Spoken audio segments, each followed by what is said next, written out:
Il pleut depuis le matin, apportant la tristesse aux habitants de la ville.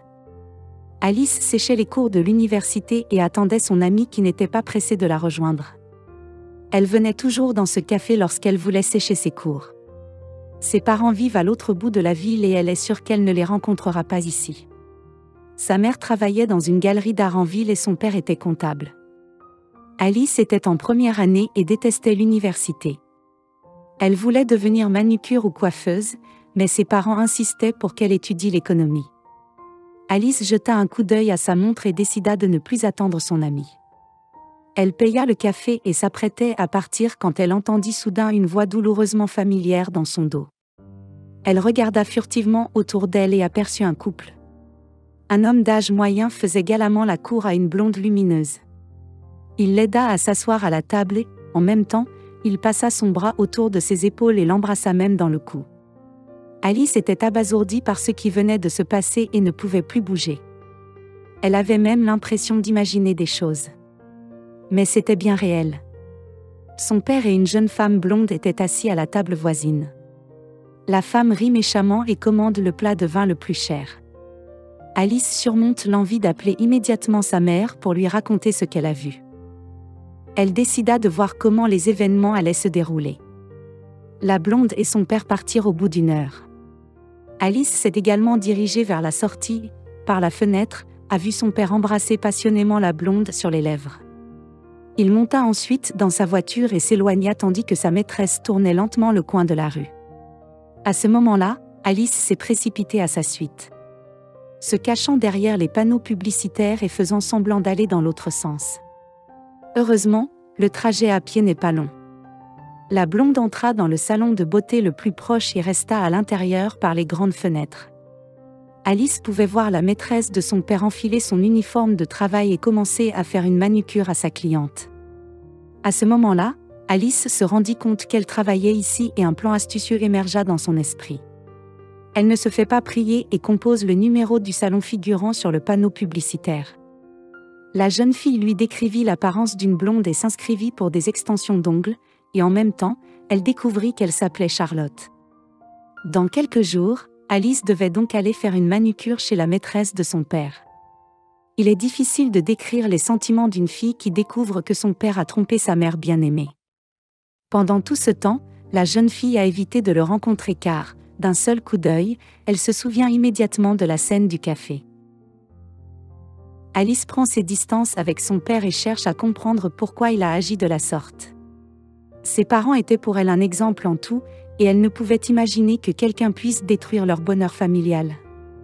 La simple idée que sa mère puisse être écrasée par la trahison de son père lui faisait mal au cœur, car elle l'aimait à la folie et ne voulait pas que son père lui fasse du mal. Alice allait d'abord découvrir quel genre de personne était Charlotte, et ce n'est qu'ensuite qu'elle déciderait si elle devait ou non en parler à sa mère et ce qu'elle devait faire ensuite. Alice arrive au salon de beauté à l'heure prévue, tandis que Charlotte se fait les ongles et discute de babiole. Alice la regarde avec un intérêt non dissimulé, essayant de comprendre ce que son père lui trouve. La blonde était très jolie, environ 25 ans, de petite taille avec de gros seins, de beaux yeux bleus, un petit nez et des lèvres pulpeuses. C'était une vraie poupée. Elle portait de simples bijoux fantaisie et un parfum bon marché. Le père d'Alice ne dépensait manifestement pas beaucoup d'argent pour sa maîtresse. Il avait de bons revenus et offrait toujours à sa femme et à sa fille des cadeaux coûteux. Alice ne pose aucune question sur la vie privée de Charlotte. Elle avait compris qu'avant de poser ce genre de questions, il fallait d'abord se lier d'amitié avec elle. Elle se contente donc de discuter du temps qu'il fait, de la mode et du style vestimentaire. Bientôt, Alice devient sa cliente régulière. En 2 mois, elle raconte à Charlotte pratiquement toute sa biographie. La jeune fille parle surtout de ses parents, de l'amour qu'ils se portent et du bonheur qu'ils éprouvent ensemble. Charlotte, à son tour, devient franche avec Alice et lui révèle qu'elle a un amant marié. Alice est immédiatement en alerte, écoutant chaque mot de Charlotte. Selon elle, l'homme était très agréable et généreux, il offrait souvent des fleurs, l'invitait au restaurant. Il lui payait un abonnement au fitness. Il ne vivait plus avec sa femme depuis longtemps, mais il ne pouvait pas encore divorcer à cause de sa fille, qui était encore à l'école. Mais il a promis à Charlotte qu'il le ferait dans 2 ans, lorsque sa fille irait à l'université, et qu'il la demanderait ensuite en mariage.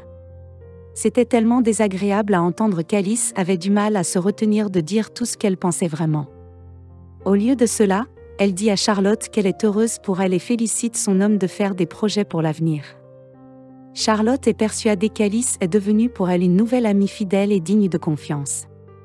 Elles avaient à peu près le même âge, mais Charlotte n'était pas encore très intelligente et prenait naïvement tout pour argent comptant. Alice comprenait maintenant pourquoi son père l'avait trompée si longtemps, et elle était sincèrement désolée pour Charlotte, qui était amoureuse de son père jusqu'au cou. Mais Alice avait plus de compassion pour sa mère, car elle et son père étaient mariés depuis 20 ans et elle l'aimait tendrement. Bientôt, ce sera l'anniversaire d'Alice et elle va organiser une fête à laquelle elle invitera des amis et des membres de sa famille. Charlotte fait partie des invités. Elle refuse d'abord, comme si elle sentait que quelque chose n'allait pas. Mais Alice la persuada en lui mentant que ses parents voulaient soi-disant voir la nouvelle amie de leur fille depuis longtemps. Le jour de la fête, Alice a placé à dessein des photos de ses parents ensemble à des endroits bien visibles dans toutes les pièces. Elle voulait que toutes les pièces crient littéralement l'amour de ses parents l'un pour l'autre. Mais la jeune fille ne compte pas s'arrêter là. Lorsque Charlotte arriva, Alice fit exprès de la présenter à ses parents. Au moment où son père aidait sa mère à découper la table de fête, il essaya de ne pas montrer son excitation, mais la veine de son cou, qui battait fortement, le trahissait. L'homme faillit siffler son nom d'une voix étouffée en se présentant à Charlotte. À ce moment-là, il desserra le col de sa chemise et s'accrocha à la table pour pouvoir s'y appuyer et ne pas tomber. Finalement, il ne put se contrôler et sortit de la pièce en essayant de cacher sa peur et sa gêne. Alice regarde Charlotte dans les yeux sans détourner son regard. Son visage était totalement insouciant, voire indifférent. C'était étonnant qu'elle puisse rester aussi calme. Mais Alice n'allait pas laisser la maîtresse de son père tranquille. Elle continua à lui gazouiller dans l'oreille. Comme ils s'amusent tous ensemble pendant les vacances familiales. Elle mentionna l'énorme quantité de cadeaux que son père offrait à sa mère. Alice lui fait ensuite visiter leur grande maison et lui montre des photos du couple heureux dans chaque pièce, en lui parlant de chaque photo en détail. Le visage de Charlotte se crispe. Apparemment, elle commençait à perdre son sang-froid. Elle reste assise tout le reste de la soirée, l'air grave. Le père d'Alice et Charlotte se croisent à plusieurs reprises, mais font semblant de ne pas se remarquer.